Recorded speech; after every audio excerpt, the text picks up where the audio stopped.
Olá, meus irmãos e irmãs de Ideal Espírita, vocês amigos e amigas que nos acompanham aqui na página Estação da Luz Espírita, muitíssimo obrigado mesmo pela sua companhia.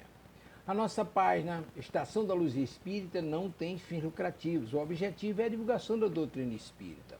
E é por isso que nós reunimos aqui esta sede de matérias espíritas para que possa atender às suas necessidades, estudo, lazer, pesquisa.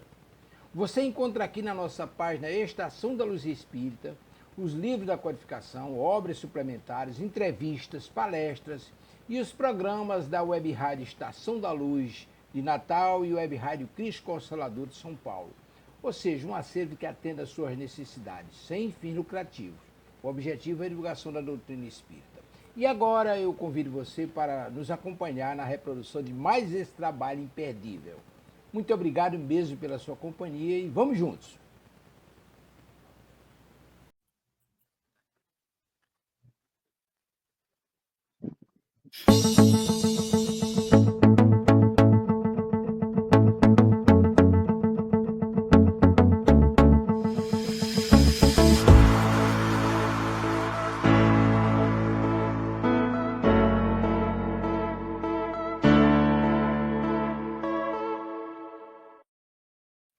Olá, pessoal, boa noite. Oi, Duda. Boa noite. Tudo Olá, bom? boa noite, tudo. Estamos aqui para começar o nosso estudo de hoje, né? Vamos aproveitando para cumprimentar quem já está aqui conosco nos bastidores. Então, temos a Miriam Becker aqui conosco. Vejamos aqui a Miriam. Boa noite, Silvia, Duda, Ivone, todos. Boa noite, Miriam. Tudo bem? Boa noite. A Marta Maria também aqui conosco. Boa noite a todos. Excelente estudo para todos nós. Com certeza, Marta, com certeza, né? Muito bom mesmo. Bom, pessoal, como sempre, né? Vamos fazer nossa ambientação. Então, aqui pela ordenzinha, vou pedir a ordem da minha tela. Vou pedir para a Duda fazer a ambientação e depois Ivone, após a fará para a gente a leitura do Evangelho, ok? Então, Duda, querida, pode começar. Do livro Fonte Viva, de Emmanuel, por Chico Xavier. Aí, item 34, guardemos o cuidado. Mas nada é puro para os contaminados e infiéis. Paulo, Epístola a Tito, capítulo 1, versículo 15. O homem enxerga sempre por meio da visão interior. Com as cores que usa por dentro, julga os aspectos de fora. Pelo que sente, examina os sentimentos alheios. Na conduta dos outros, supõe encontrar os meios e fins das ações que lhe são peculiares. Daí, o imperativo de grande vigilância para que a nossa consciência não se contamine pelo mal. Quando a sombra vagueia em nossa mente, não vislumbramos senão sombras em toda parte. Junto das manifestações do amor mais puro, imaginamos alucinações carnais. Se encontramos um companheiro trajado com louvável apuro, pensamos em vaidade. Ante o amigo chamado à carreira pública, mentalizamos a tirania política. Se o vizinho sabe economizar com perfeito aproveitamento da oportunidade, fixamo-lo com desconfiança e costumamos tecer longas reflexões a respeito de apropriações indébitas. Quando ouvimos um amigo na defesa justa, usando a energia que lhe compete, relegamo-lo de imediato à categoria dos intratáveis. Quando a treva se estende na intimidade de nossa vida, deploráveis alterações nos atingem os pensamentos. Virtudes, nessas circunstâncias, jamais são vistas. Os males, contudo, sobram sempre. Os mais largos gestos de bênção recebem lastimáveis interpretações. Guardemos cuidado toda vez que formos visitados pela inveja, pelo ciúme, pela suspeita ou pela maledicência. Casos intricados exigem nos quais o silêncio é o remédio bendito e eficaz, porque, sem dúvida, Cada espírito observa o caminho ou caminheiro, segundo a visão clara ou escura de que dispõe. Graças a Deus. Graças a Deus. Graças a Deus, né? Então vamos agora fazer a nossa prece, né? Então vamos lá. Deus, Pai de infinita bondade, misericórdia e justiça. Jesus, nosso querido amigo, nosso mestre, guia e modelo de toda a humanidade. Queridos amigos espirituais que estão aqui conosco nesta noite, para nos orientar, nos intuir, nos auxiliar na compreensão de tudo que iremos estudar. Pela presença amiga, obrigada sobretudo pela luz da doutrina espírita que ilumina as nossas vidas. Que todos, encarnados e desencarnados, possamos tirar o máximo proveito de tudo que será dito e estudado na noite de hoje. E assim, em teu nome, Pai, em nome de Jesus, e em nome de todos os espíritos amados que coordenam os nossos estudos, damos como iniciado o nosso estudo do EAD, livro 2, da noite de hoje. Que a paz do Senhor permaneça com todos nós. Graças a Deus. Graças a Deus. Olhe, querida, por favor, lê para a gente um trechinho do Evangelho segundo o Espiritismo, ok? Sim, o Evangelho segundo o Espiritismo caiu no capítulo 11. Amar o próximo como a si mesmo. Item 8. A lei de amor. Lázaro, Paris, 1862. O amor é um sentimento que, acima de tudo, resume de forma completa a doutrina de Jesus, e os ensinamentos são um instinto que se elevam de acordo com o progresso realizado. Na sua origem, o homem possui instintos, mas avançado e corrompido, possui sensações, mas instruído e purificado, possui sentimento, no ponto mais delicado e evoluído de seu sentimento, surge o amor. Não o amor no sentido vulgar da palavra, mas sim o sol interior que condensa e reúne em seu foco ardente todos os anseios e todas as sublimes revelações. A lei de amor substitui o individualismo pela integração das criaturas e acaba com as misérias sociais. Feliz daquele que, no decorrer de sua vida, ama amplamente seus irmãos em sofrimento. Feliz daquele que ama, pois não conhece nem a angústia da alma, nem do corpo. Seus pés são leves e vivos como se estivesse transportado fora de si mesmo. Quando Jesus pronunciou a divina palavra, amor, os povos se emocionaram e os mártires, cheios de esperança, desceram ao circo. Que assim seja, graças a Deus. Graças a Deus, né? Muito bem, meninas. Hoje vamos continuar o nosso estudo, né? Da semana passada, que nós estávamos estudando, né? Livro 2, módulo 4, Aprendendo com as Curas. Estamos no roteiro 1, né? O paralítico de Cafarnaum. O objetivo desse roteiro é explicar a cura do paralítico de Cafarnaum à luz da doutrina espírita, né? E aí a gente foi lá para os subsídios, vimos o número 1, né? Texto evangélico. 2, interpretação do texto evangélico. A gente está caminhando nessa parte. E aí, aqui na página 187, aqui da minha apostila, a gente vai retomar o nosso estudo no pedacinho que diz assim: estavam ali assentados, né? Alguns dos escribas, ok?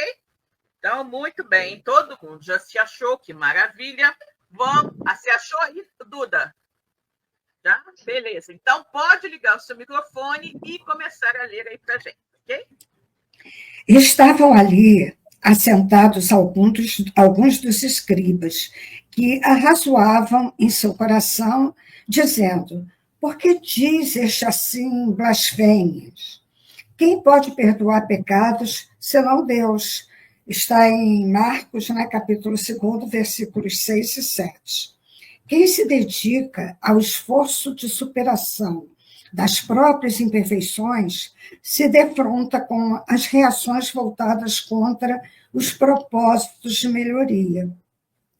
Tais reações caracterizam os interesses imediatistas, as tradições ou apego, simbolizadas nos escribas assentados citados no texto. Sabemos que não é fácil desativar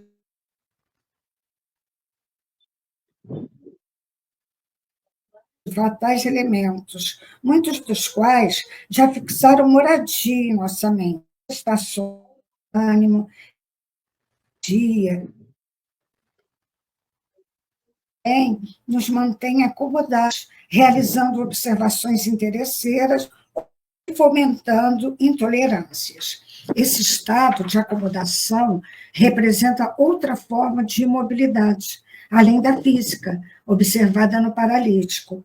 Os outros, os escribas assentados, assim que parcialmente imobilizados pela vida que levavam ou pelas aquisições que possuíam, poderiam ainda fazer escolhas mais acertadas, abrindo o templo da alma e uma melhor compreensão da vida, pelo culto do bem e do amor, favorecido pelo trabalho regenerador. Ok, então vamos falar desse pedacinho aqui, né? Então vamos lá. Estavam ali assentados alguns dos escribas que arrazoavam, você estava ali murmurando, falando, né? Em seu coração dizendo: por que diz este assim blasfêmias? Quem pode perdoar pecados senão Deus? Né? Jesus disse: perdoados estão os seus pecados. E aí a gente fala: quem é esse? Quem é esse para poder estar dizendo que perdoa pecados? Quem pode perdoar pecados senão Deus? Estava ali, eles pensando aquelas coisas, né? E aí tem uma coisa aqui muito interessante que ele diz, que é o seguinte: quem se dedica ao esforço de superação das próprias imperfeições se defronta com as reações voltadas contra os propósitos de melhoria. Tais reações caracterizam os interesses imediatistas, as tradições ou apego, simbolizados aqui nos escribas, né, assentados, citados no texto. O que acontece, gente? Normalmente, vamos dizer que você tem um grupo, né, um grupo de pessoas com quem toda sexta-feira você vai para happy hour, né, aí vai lá tomar lá umas britinhas, não sei o quê, jogar a conversa fora, falar uma coisa de besteira, perder seu tempo, de uma certa forma, né, e ainda beber. Né? A gente sabe que em ambientes assim de bebida e tudo mais, normalmente a gente vai encontrar espíritos que também gostam disso, né? Então, obviamente, que não vai encontrar uma Joana de Anjos nem Emmanuel, né? Você vai encontrar outro tipo de espírito ali naquele ambiente. Aí você começa a frequentar a doutrina espírita e tal, e aí você começa a não ter mais interesse nesse tipo de diversão. Eu não vou beber mais não, vou deixar de beber, porque eu vou beber. Né? Vamos dizer que você seja obrigado a isso, mas você decidiu, você quer. Né? E aí você começa a não sentir mais prazer em estar com esse grupo de pessoas com quem você normalmente estava lá todo final de semana bebendo e jogando conversa fora. Essa história esse exemplo que eu estou dando é um exemplo verdadeiro, tá? Uma pessoa, minha amiga, que passou por essa experiência. E aí o que acontece? Os amigos começam a reclamar. Nossa, mas você está muito carola, você agora ficou beato, você agora não faz mais nada, você só fica se metido dentro do centro, não sei o que, não sei o que lá. Né? Exatamente o que acontece. Né? Então, quando a gente se dedica ao esforço de superar as nossas imperfeições, a gente sempre vai encontrar reações das outras pessoas contra os nossos propósitos de melhoria. Por quê? Porque a maioria das pessoas não está nem aí para se melhorar. A maioria das pessoas quer o quê? Quer viver o aqui e agora. Quer se divertir, quer aproveitar a vida. E acha que viver e aproveitar a vida é o que é realmente mais importante. Né? Por quê? Porque as pessoas são muito voltadas para o materialismo, para a vida agora. Elas não veem o nosso lado espiritual. E aí não conseguem entender o porquê de você gostar de ir na casa espírita, de gostar de ir no templo evangélico, na igreja, nisso e aquilo, para tratar do seu espírito. Né? Porque para elas o que vale realmente é a vida material. Então é isso que acontece, né? Essas reações, né? Essas críticas que a gente vai recebendo das pessoas, quando você muda o rumo da sua vida, né? elas são justamente ocasionadas pelos interesses imediatistas e materiais que a maioria das pessoas tem, né? E aqui, essa reação está representada pelos escribas, né, que estavam ali observando o que Jesus havia falado e censurando o que Jesus tinha dito, né? Aí ele continua: sabemos que não é fácil desativar tais elementos, muitos dos quais já fixaram moradia em nossa mente, né? Ao longo dos séculos, né? Ou seja, ao longo dos séculos, a humanidade sempre se preocupou com a parte material, em ter projeção, em ter dinheiro, em ter posses, né? Em ter poder. Com isso, a pessoa fala assim muito: a vida é uma sorte, eu tenho que aproveitar essa vida. A pessoa não entende que nós somos espíritos imortais vivendo um curtíssimo período na matéria e que estamos aqui para aperfeiçoar os nossos espíritos imortais. E aí a pessoa faz o contrário, ela valoriza as aquisições materiais, muitas vezes à custa de coisas, de atitudes não muito boas, mas quanto mais ela tiver bens materiais para ela, vai ser melhor. Quanto mais dinheiro e posse ela tiver e mais projeção ela tiver, melhor, né? E aí o que acontece? Ela desencarna e fica tudo aqui, né? Fica tudo aqui. Os bens da terra, como Jesus falou, a gente não tem que acumular, porque eles vão ficar por aqui. A gente tem que acumular tesouros no céu, né? Ou seja, boas ações, aprendizado de coisas boas, né? Boas atitudes, tudo isso. E aí a pessoa vive assim. Então, normalmente, a grandíssima maioria da população do mundo se preocupa com isso, né? Não é fácil desativar tais elementos, esse tipo de pensamento, né, que já fixaram moradia na nossa mente ao longo dos séculos. Acrescentamos que as manifestações de desânimo, rebeldia, resistência às mudanças também nos mantém acomodados, realizando observações interesseiras ou fomentando intolerância. Ou seja, aí você vai na casa espírita. Uma amiga sua falou: você não vai lá? Vamos. Aí chega lá, a pessoa ouve um montão de coisa, ouve falar em reforma íntima, ouve falar nisso, ouve falar naquilo, ouve falar em tudo aquilo que Jesus nos disse há mais de 2000 anos, mas que as pessoas não estão nem aí. Mas na casa espírita você vai ouvir isso de novo. Perdão das ofensas, né? O amar os inimigos, dar outra face, né? Ser manso. Aí a pessoa: não, isso é muito difícil. Isso é muito difícil, não dá para ser espírita, não. Né? E aí, lembrando Raul Teixeira, né, ele vai dizer, né, ser espírita não é para quem quer, é para quem aguenta. Né? Por quê? Porque exige da gente uma reforma muito grande, uma renúncia àqueles hábitos antigos que nós temos. Né? O hábito de repente, falar da vida alheia e achar que é normal. Né? O hábito, de repente, de falar uma grosseria para alguém e achar que esse minha comigo bateu, levou. Né? Se me agrediu, eu vou agredir de volta, aquela coisa do revide, aquela coisa toda. E Jesus nos ensinou justamente ao contrário. Né? Então, as pessoas costumam dizer: eu não tenho sangue de barata. Jesus tinha. Não, Jesus não tinha sangue de barata. Jesus tinha elevação moral. Né? Então, ele compreendia que se ele era agredido e agredia no mesmo nível, no que ele era melhor que aquela pessoa que o havia agredido? Ele tem como. Só que ele não agrediu primeiro, o outro que agrediu. Né? Então, são coisas que a gente precisa observar, né? E raciocinar para entender. Né? Aí ele continua aqui. Né?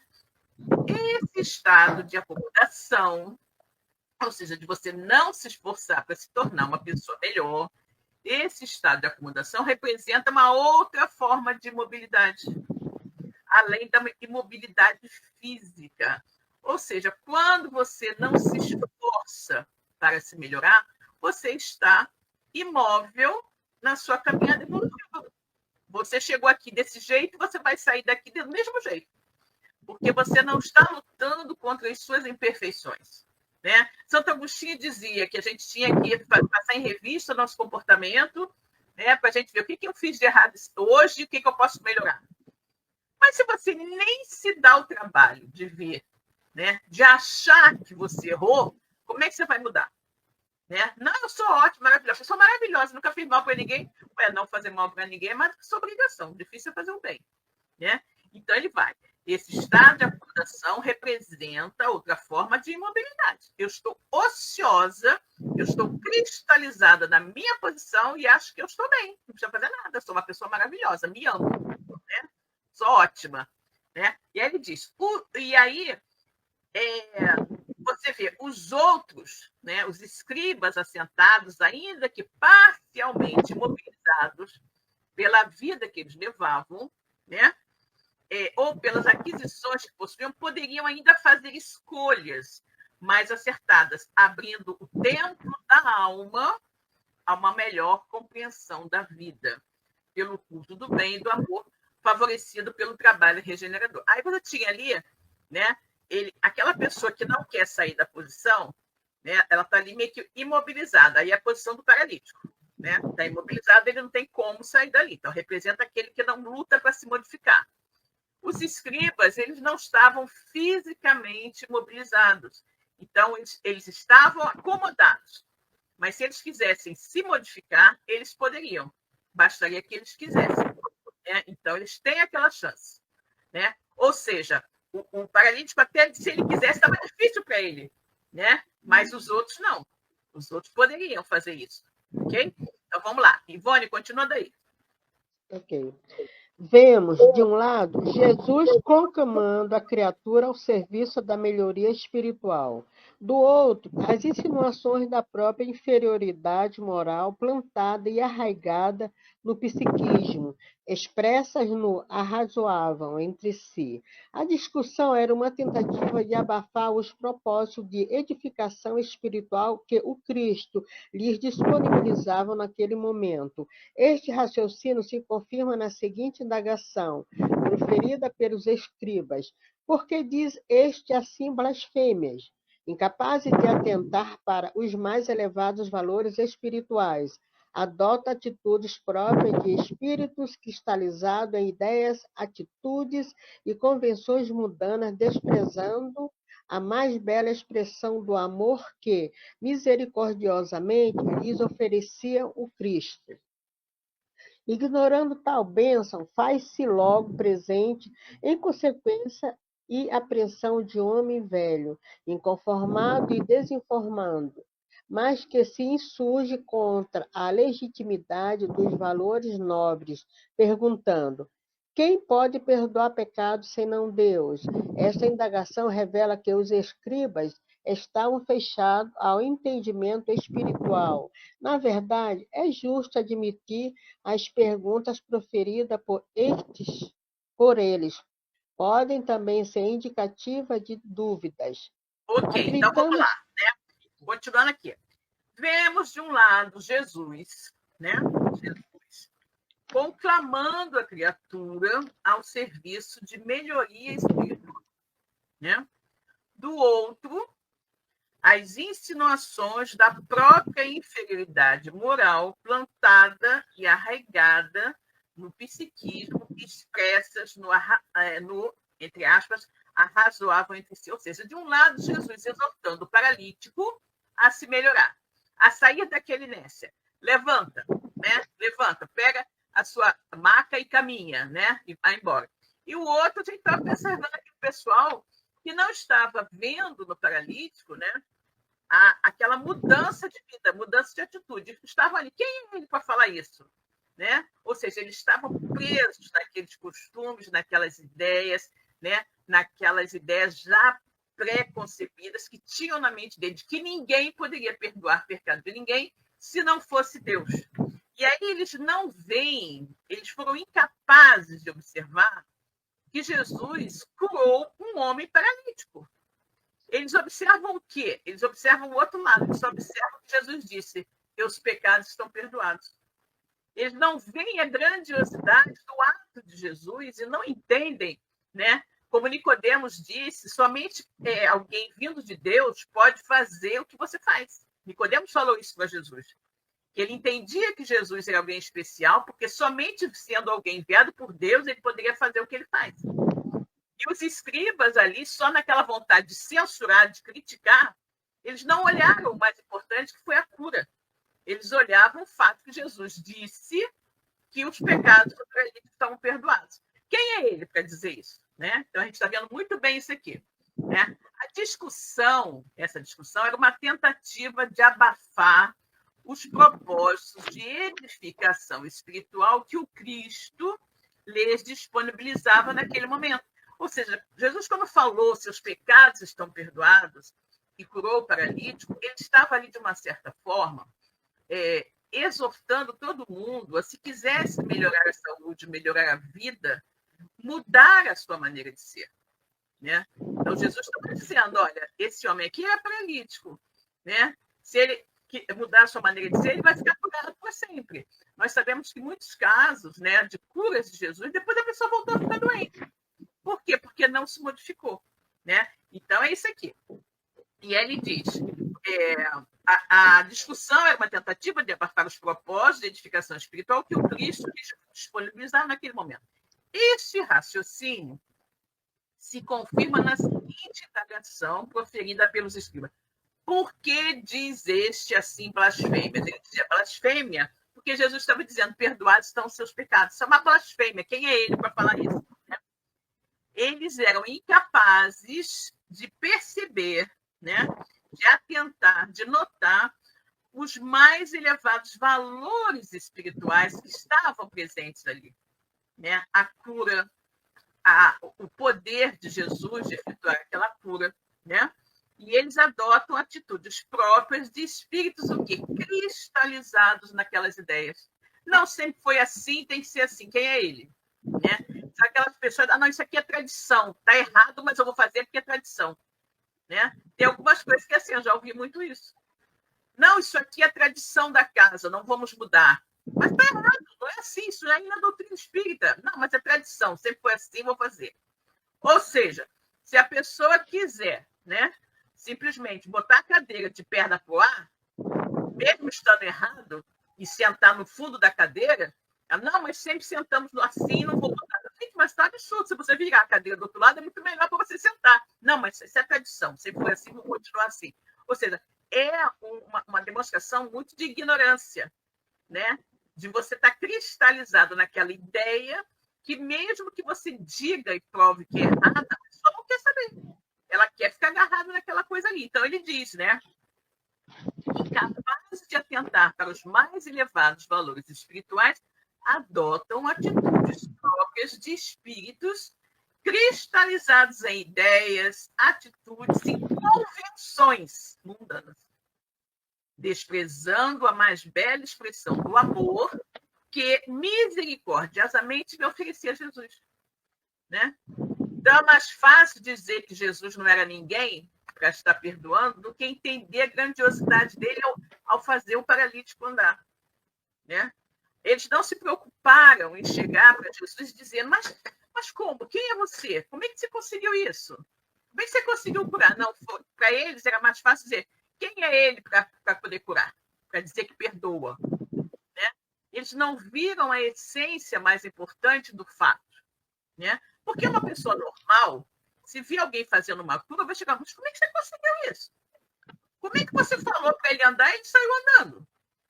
Né? O que é que você tem que conseguiu fazer isso? Não. Quem é ele para dizer que o pecado está perdoado? Entende a coisa? É que a pessoa se apegar a uma coisa pequenina apenas porque ela está acostumada a sempre pensar daquela maneira e desprezar toda uma outra informação grandiosa que está diante dos olhos dela. Né? Então, é muito interessante aquilo. Né? Aí ele diz, ignorando tal bênção, faz-se logo presente, em consequência, a pressão do homem velho, né? Inconformado, desinformado, mas que se insurge, que se revolta contra a legitimidade dos valores nobres, perguntando, quem pode perdoar pecados senão Deus? Esta indagação revela que os escribas estavam fechados no entendimento, fechados ao entendimento espiritual. Na verdade, é justo admitir, as perguntas proferidas por eles podem também ser indicativas de dúvidas. Pode ser que eles tivessem dúvidas, mas eu acho que eles não estavam em dúvida, não. Eles estavam sempre pensando, quem é você? Quem é você para dizer que perdoa o pecado de alguém? Não era uma questão de dúvida. Né? Não é eu não vejo como dúvida. Eu acho que era realmente, né, porque se eles tivessem apenas dúvidas, eles teriam mais tarde chegado junto a Jesus para aprender. Não, eles estavam ali querendo dizer, menosprezar, vamos dizer assim, Jesus. É o hábito, né, Silvia? Criticar, julgar e condenar. Exatamente. É o hábito. Exatamente. Então, você veja aí o comportamento. Aqui a gente está vendo isso, mas a gente vê muito isso hoje. Né? Você encontra isso na casa espírita. Né? Você vai numa casa espírita, aí você chega lá e alguém diz, olha, o que você está fazendo aqui está errado, sabe? Ah, mas sempre foi assim, a tradição, não vamos mudar. Aí a pessoa que disse que está errada é que passa a ser a errada. Entendeu? Que passa a ser a errada e combatida. Porque as pessoas preferem ficar com aquela carapuça na cabeça para não sair da sua posição de conforto e não admitir que estavam fazendo a coisa errada há tanto tempo. Ou seja, se eu estou fazendo uma coisa errada e alguém vem e diz para mim, se você está fazendo isso errado, e me prova que eu estou errada, cara, eu vou mudar imediatamente. Deus me livre continuar fazendo aquela coisa errada e vou até me envergonhar de ter feito errado por tanto tempo. Mas é impressionante como algumas pessoas sabem que é errado e continuam fazendo errado e defendendo o erro, alegando que a tradição sempre foi assim, então vamos continuar assim. Né? Ou seja, se de repente vão num lugar onde todo mundo anda de cabeça para baixo e perna para cima, gente, mas que isso? Por que estão andando de cabeça para baixo e perna para cima? Ah, sempre andamos assim. Gente, mas é muito mais difícil e complicado. Não é assim que se anda. Não, a tradição é assim, então vou andar de cabeça para baixo, perna para cima. É uma coisa muito louca. Né? É uma coisa muito louca e de um pensamento muito estreito, cristalizado no erro e sem a menor visão de mudança, né? Sem a menor vontade de mudança. Isso é muito incrível. Ivone, querida, continuando aí. Tá ótimo. Acreditamos que a presença de Jesus no templo, acompanhada de multidões, os esforços do paralítico e dos seus abençoados intercessores, causaram algum impacto naqueles cultores das leis mosaicas. Caso contrário, eles não teriam proferido as perguntas. É oportuno observar que, da mesma forma que o doente se apoiou nos amigos para colocá-lo no caminho da cura, os escribas se apoiaram mutuamente para neutralizar o esforço de mudança suscitado pelas palavras do Cristo, preferindo continuar preso à interpretação literal dos ensinamentos da lei de Moisés. De certa forma, esta atitude encontra respaldo no tipo de trabalho executado pelos escribas. Nome dado, a princípio, ao secretário dos reis de Judá e a certos intendentes dos exércitos judeus, mais tarde foi aplicado especialmente aos doutores que ensinavam a lei de Moisés e os interpretavam para o povo. Faziam causa comum com os fariseus, de cujos princípios partilhavam, tem como da antipatia que aqueles voltavam aos inovadores. Daí envolvê-lo Jesus nas reprovações que lançava aos fariseus. Ok, então vamos lá, né? Aí continua, a gente está naquela análise, né, do que Jesus falou, usando o paralítico como exemplo, né? O exemplo de que você estava impedido de se modificar, mas agora você pode se modificar, você pode guiar a sua vida, e colocando ali, nessa passagem, os fariseus como exemplo das pessoas que não querem mudar nada, que quer manter aquilo ali do mesmo jeito. Né? Você imagina se todo mundo fosse assim, né? A gente estava até hoje, né, morando na caverna, até hoje, de repente, usando vela, né? Sem usar eletricidade, sem saber nada. Porque, isso é tradição. Sempre moramos na caverna, vamos continuar morando na caverna. Imagina que horror, né? Então, olha só. Acreditamos que a presença de Jesus no templo, acompanhado da multidão, e os esforços do paralítico e dos seus abençoados intercessores, seus amigos, né? Causaram algum impacto naqueles cultores das leis mosaicas, ou seja, a presença de Jesus, né, e os amigos do paralítico, aquela coisa toda, causaram aquele impacto, né, naqueles que defendiam as leis de Moisés, né? E aí o que acontece? Caso contrário, eles não teriam proferido aquelas perguntas. Quem é esse aí, né? Porque esse fala blasfêmias. Quem é ele para dizer perdoar pecados, aquela coisa. É oportuno, né? Vale a pena a gente observar, da mesma maneira que o doente se apoiou nos amigos para colocá-lo no caminho da cura, os amigos levaram até Jesus, né? Os escribas também se apoiaram um ao outro, né? Para fazer o quê? Para neutralizar, né, o esforço de mudança suscitado pelas palavras do Cristo. Ou seja, Jesus disse uma coisa: vamos nos modificar, vamos agir de maneira diferenciada, não sei o que. E eles, não querendo mudar, não vamos não, a gente tem que ser assim mesmo, porque assim sempre foi assim, não vamos mudar, porque Moisés disse que tinha que ser assim, assado, um apoiando o outro para não mudar, né? Preferindo continuar presos, né, àquela interpretação que eles haviam dado às leis de Moisés. E aí aqui ele vem dar uma explicação, né? Essa atitude encontra um respaldo no tipo de trabalho executado pelos escribas. Quem eram os escribas? E aí ele vai explicar aqui nesse textinho o que era um escriba. Né? O que era um escriba? Um escriba era uma espécie de secretário. Tá? Os escribas eram uma espécie de secretário dos reis de Judá. Né? E também eles eram, tipo assim, secretários, né? Ordenanças dos exércitos judeus. Gente, naquela época, a maioria das pessoas era analfabeta. A maioria das pessoas não sabia ler e escrever. Então, os poucos que sabiam, né, eram aqueles que estudavam, que podiam estudar os pergaminhos, os livros e transmitir oralmente, né, as mensagens para o resto do povo analfabeto. Né? Então, eles eram essas pessoas, os escribas eram essas pessoas. Eles, mais tarde, esse nome escriba também foi aplicado aos chamados doutores da lei, ou seja, aqueles que tinham cultura, né? Que tinham cultura, que liam, conseguiam ler os pergaminhos, né? E ler o que Moisés havia deixado. E a partir do momento que eles eram cultos e capazes de ler, eles liam e interpretavam da sua maneira e transmitiam às pessoas do jeito que eles achavam que era, né? E aí o que acontece? Eles eram muito ligados aos fariseus. Né? A gente sabe que escriba, fariseu, saduceu eram como se fossem partidos políticos. Né? O templo, na verdade, era uma grande, assim, um grande congresso, vamos dizer, né?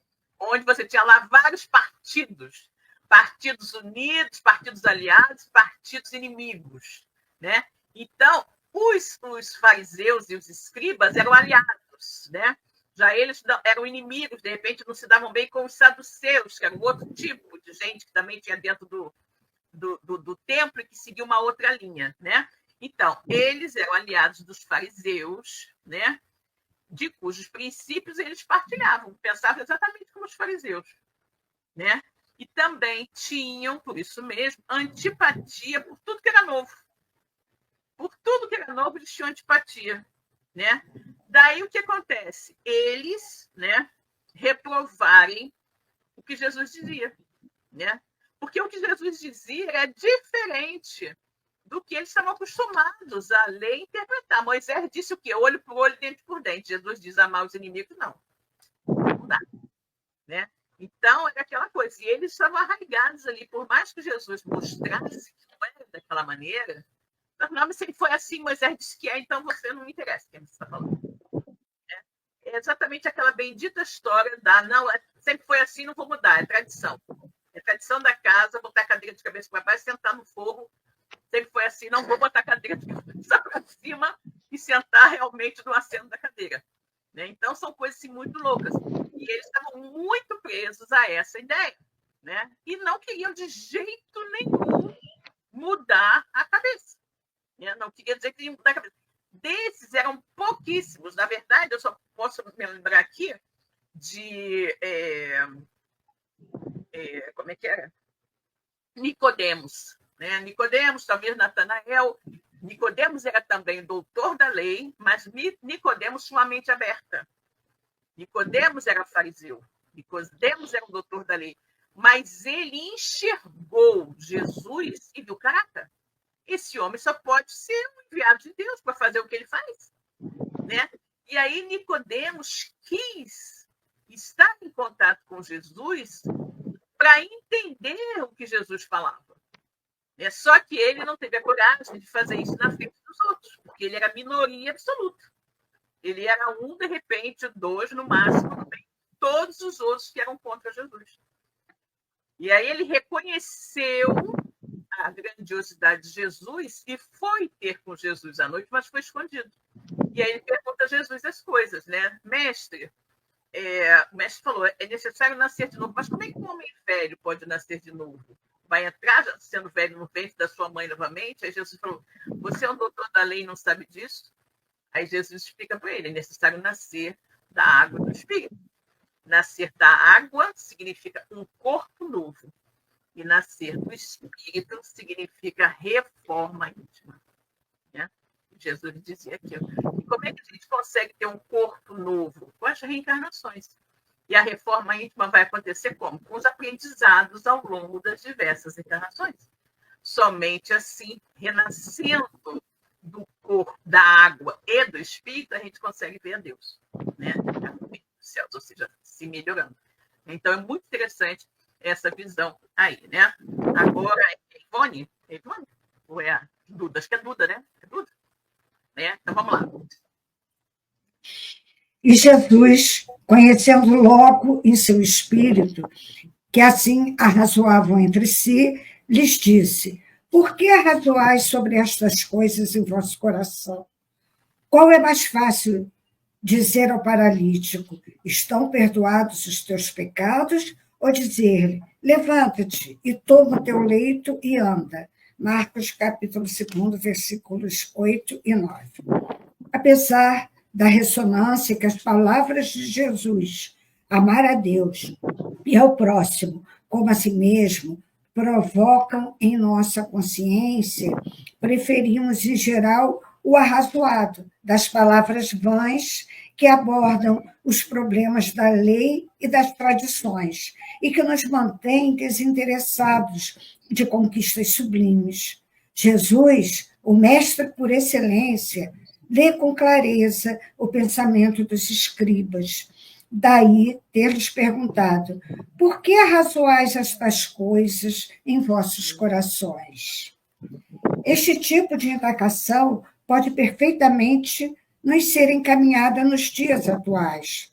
Se encorajados pelas tarefas de superação das próprias imperfeições, representadas nas expressivas oportunidades de melhoria espiritual, permitimos que longos diálogos e deduções interfiram na tarefa. Revelamos, na verdade, que ainda nos encontramos presos a conceitos errôneos e a pontos de vista capazes de estiolarem as mais puras e esperançosas sementes de renovação. Olha só, gente, que coisa interessante. Esse texto é muito bom. Né? Então, vamos ver aqui primeiro o versículo, né? Para a interpretação do texto evangélico. Então, ele diz, e Jesus, conhecendo logo em seu espírito que assim é razoável. Obviamente, ele estava lá, mas Jesus estava percebendo tudo. Jesus estava captando tudo que ele estava lá buscando, né? Jesus, conhecendo logo em seu espírito que assim é razoável entre si, lhes disse, por que arrazoais sobre estas coisas em vosso coração? Ou seja, o que ele estava arrazoando? Não, como ele pode perdoar os pecados? Né? Quem é ele para fazer isso, fazer aquilo? Né? Qual é mais fácil? Jesus pergunta, qual é mais fácil? Dizer ao paralítico, estão perdoados os teus pecados, ou dizer-lhe, levanta e toma o teu leito e anda? Né? Gente, você vê a sabedoria de Jesus. Quando Jesus diz, perdoados estão os teus pecados, né? Ele está querendo dizer, de uma certa forma, que o homem estava paralítico porque havia pecado. Lei de causa e efeito. Né? Então, ele já havia resgatado os seus erros naquele momento e já não precisava mais estar preso a um leito. Né? E aí Jesus pergunta, ou seja, o que é mais fácil? Dizer para ele, perdoar estão os seus pecados, ou dizer, pega o teu leito e a cama e levanta? Né? Ou seja, se Jesus simplesmente dissesse para ele, pega a tua cama, toma o teu leito e anda, qual é a lição que estaria nisso? Nada. Né? Qual a lição? Não teria lição nenhuma. Mas quando Jesus, perdoados estão os seus pecados, ele está querendo dizer exatamente, implícito nisso está a ideia de que você esteve paralítico até agora porque você estava resgatando pecados cometidos no passado. Nesse momento, Deus perdoou os seus pecados, você já pagou a sua dívida e você não precisa mais ser paralítico. Né? Esse é um ponto super interessante. Aí, olha só. Apesar da ressonância que as palavras de Jesus, amar a Deus e ao próximo como a si mesmo, provocam em nossa consciência, preferimos, em geral, o arrazoado das palavras vãs, que abordam os problemas da lei e das tradições, e que nos mantém desinteressados de conquistas sublimes. Jesus, o mestre por excelência, lê com clareza o pensamento dos escribas, daí ter lhes perguntado por que arrazoais estas coisas em vossos corações. Olha que interessante, aqui já é uma outra tomada. Né? O que Jesus nos ensinou? Amar a Deus e ao próximo como a si mesmo. Mas a gente faz isso? Não. A gente está mais preocupada em criticar o outro, em julgar, né? em ficar em posição antagônica, porque o outro pensa de um jeito, eu penso de outro. Né? A mensagem principal, né, que é o amar ao próximo como a si mesmo, amar a Deus e ao próximo, isso aí fica deixado para lá. Por quê? Não, porque eu penso assim, eu não vou mudar de ideia. Não, porque ele pensa diferente de mim, então eu não gosto dele. Olha só como uma coisa profunda. Né? Uma coisa profunda. Então, apesar das palavras de Jesus, amar o próximo, amar a Deus e ao próximo como a si mesmo, né? A gente prefere ficar questionando besteiras, né? Abordando problemas da lei, da tradição, daquilo assim, porque eu não vou levar de vassoura para casa, porque comigo o buraco é mais embaixo, né? Eu rodo a minha baiana mesmo. A gente adora isso. Né? E aquelas coisas que Jesus falou para a gente fazer, aquilo ali fica para lá. E a gente se diz cristão. E a gente se diz discípulo de Jesus. Né? Olha que coisa interessante. E aí, esse tipo de... Você está tão cristalizado nessas ideias, né? Não, eu não tenho sangue de barata, eu não levo desaforo para casa, blá, blá, blá, e você coloca isto acima do ensinamento de Jesus, de amar a Deus e ao próximo, né? E se mantém desinteressado de conquistas sublimes. A conquista do homem novo, né? Da nova visão de mundo, da nova forma de se relacionar com as pessoas. Né? Jesus, o mestre por excelência, lê com clareza o pensamento dos escribas. E aí pergunta, por que você está falando sobre isso, arrazoando sobre essa coisa tão pequenina? Quanto temos diante de nós uma coisa muito maior, que é o fato dos pecados desse homem terem sido perdoados por Deus, e ele está agora livre da paralisia. Né? É a mesma coisa. É a mesma coisa. A gente prefere dizer que comigo o buraco é mais embaixo do que amar o próximo como a si mesmo, perdoar 70 vezes 7. Né? É muito interessante. Aí ele continua. Este tipo de indagação pode perfeitamente nos ser encaminhado nos dias atuais. Olha só. Isso aí pode. Por que a gente fica razoando por coisa que não tem importância? Né? Por que a gente fica se preocupando se fulano falou isso ou falou aquilo de mim? Se fulano é do partido A e eu sou do partido B, então tem que uma brigalhada, não vou falar com ele. Né? Olha como a gente é. Né? Então, esse tipo de negação perfeitamente pode ser encaminhado nos dias atuais. Se encorajados pelas tarefas de superação das próprias imperfeições, representadas nas expressivas oportunidades de melhoria espiritual, nós permitimos que longos diálogos e deduções interfiram na nossa tarefa de melhoria espiritual, revelamos, na verdade, que ainda não nos encontramos presos a conceitos errôneos, a pontos de vista errados, capazes de estiolarem as mais puras e esperançosas em mente de renovação. Claro, a gente estuda o Evangelho todo dia, a gente lê as mensagens de Jesus todo dia, mas eu ainda brigo com o meu vizinho, com o meu parente, com o meu amigo, porque ele pensa diferente de mim. porque eu sou do partido A e ele é do partido B, né? Isso é muito interessante, porque alguém falou alguma coisa, eu fiquei melindrado com aquilo, né? Porque eu sou incapaz de desculpar, né? Porque eu não efetivamente, né? No dia que eu conseguir, né, efetivamente perdoar 70 vezes 7, né? No dia que eu conseguir efetivamente dar a outra face, no dia que eu tiver entendimento de que aquela pessoa fez aquilo que eu não gostei, porque ela ainda está num nível evolutivo mais baixo e não consegue ser melhor que aquilo, mas se eu entendo, né, eu tenho que ser melhor no sentido de desculpá-la, né? Mas só que a gente não faz isso. Só que a gente não faz isso, a gente fala muito dos ensinamentos de Jesus, do Evangelho, mas a gente não vive. A gente até diz que vive, mas não vive. Não vive, porque a gente se deixa levar para essas coisas todas ainda, né?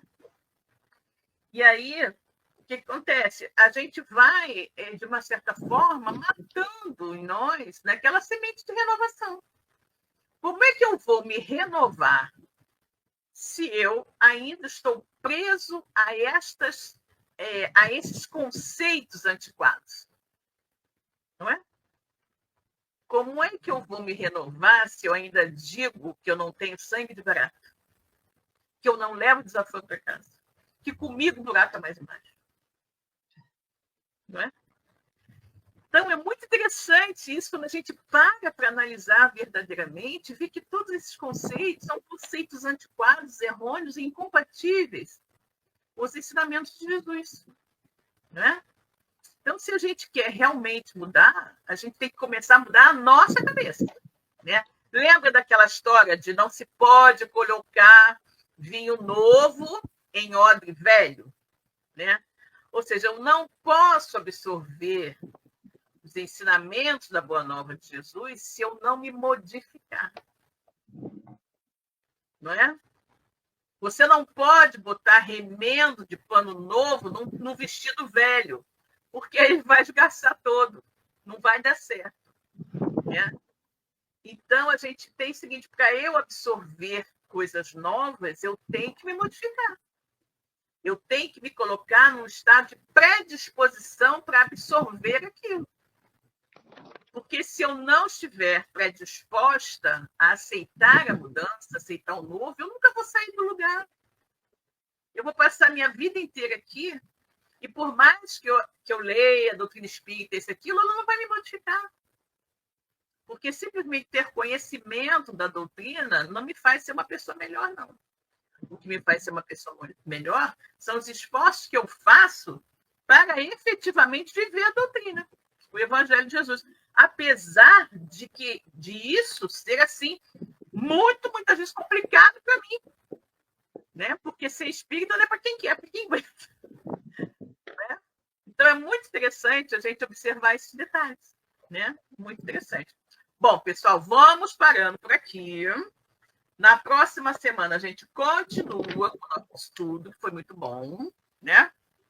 Muito bom. E não sei quem é que faz prece hoje. Ivone, quem é? É Ivone hoje. Ah, Ivone, ainda bem, né? Ainda bem que você falou, né? Então, vamos lá, querida, por favor. Então, vamos lá. Então, vamos dar por encerrada a nossa reunião de hoje. Agradecemos ao nosso Pai todo compassivo, Criador de todas as coisas. Agradecemos essa oportunidade de estarmos reunidos em seu nome. Senhor Deus, obrigado por todas as graças que nos foram enviadas neste momento de prece, em que o nosso Espírito entre em comunhão conosco. Obrigado, Mestre Jesus, pelos teus mensageiros de luz que nos enviaste para nos socorrer os males e nos orientar em nossa caminhada. Obrigado pela essa noite de estudo e que Ele nos abençoe hoje e sempre. Graças a Deus e que assim seja. Graças a Deus, né? E assim, minhas irmãs e meus irmãos, em nome de Deus, Jesus, toda a espiritualidade amiga que nos auxilia na realização desses estudos, damos também encerrado o nosso estudo do EAD da noite de hoje. A paz do Senhor permaneça com todos nós. Graças a Deus. Beijo, pessoal. Tchau, beijo, tchau. Boa semana. Até a próxima. Boa semana. Tchau, Ivone. Tchau. Tchau, meu querido. Tchau, tchau. Todo mundo. Tchau, tchau. Tchau. Tchau, tchau.